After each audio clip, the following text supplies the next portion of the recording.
Yo, welcome back to Sistah Studios. I'm Keisha, and make sure you like and subscribe for more anime videos, vlogs, and music from my punk family. Today I'm talking about one of my favorite topics on this channel, and that is black animation. There is nothing more that I love than seeing my melanated people on the animated screen, especially when it's created by black artists for black audiences. And that brings us to Netflix's recent anime series, Yasuke, the legend of the first black samurai in Japan, based on historical events under the Japanese warlord Oda Nobunaga. And of course, this adaptation was created by LaShawn Thomas, the same creator of Cannon Busters, another one of my favorite and underrated black animations. And Yasuke was backed by one of the hypest studios of this generation, Mappa Productions. So with all this build-up, what could go wrong? Well, that now brings me to the disappointing backlash of reviews and reactions to Yasuke's anime. Admittedly, the story does deviate from the limited existing history of the very real black samurai Yasuke. And the second half of this anime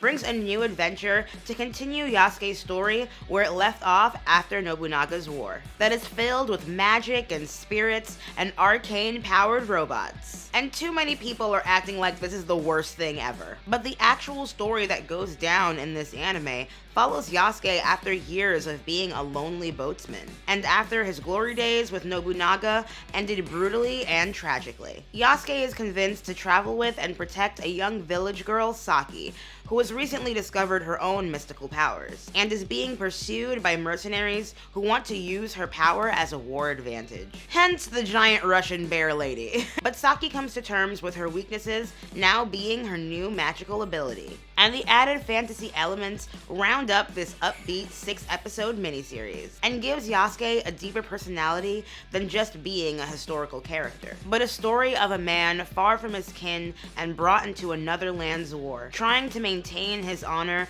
as society and technology changes around him. But apparently no one else was here for that message.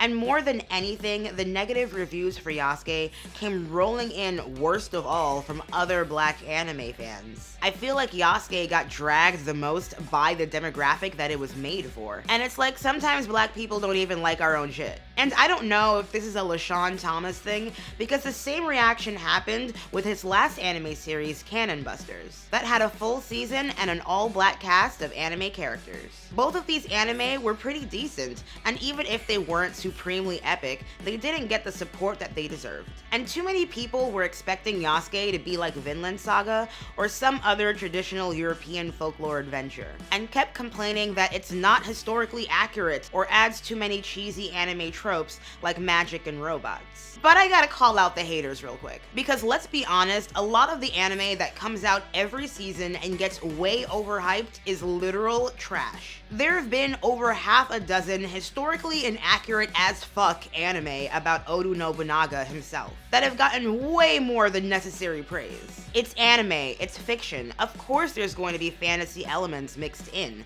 That's not new. But what is new is having black animation acknowledged in the mainstream. And what's more telling is how this reaction exposes a lot more of the anti-blackness in the anime community that doesn't just come from racist trolls, but also other black and POC anime viewers who downplay or over-criticize black media. How are we supposed to have more black animation if we don't support black animators? Most of the criticism compares Yasuke to other anime instead of appreciating it for what it was, or completely berates the series just because it's not what they expected. And I'm not saying we have to blindly like everything that's black made. We can be critical about the pacing and the characters that moves almost too quickly in this short series with different timelines and stories of development. But LaShawn Thomas has been putting in so much work for black animation, and he never gets his flowers aside from Boondocks. And he has created these beautifully designed melanated characters with smooth and sharply choreographed fight scenes and the coolest vibes from the lo-fi and hip-hop soundtrack, sprinkled in with diverse anime interests. Yasuke was fun, creative, and overall a really decent anime. But you can decide for yourself by watching Yasuke, the First Black Samurai on Netflix, and show some more support to black animation. Leave a like and subscribe if you enjoy my anime rants, and follow me on Instagram and TikTok for more Sistah Punk. Thanks for watching. Peace.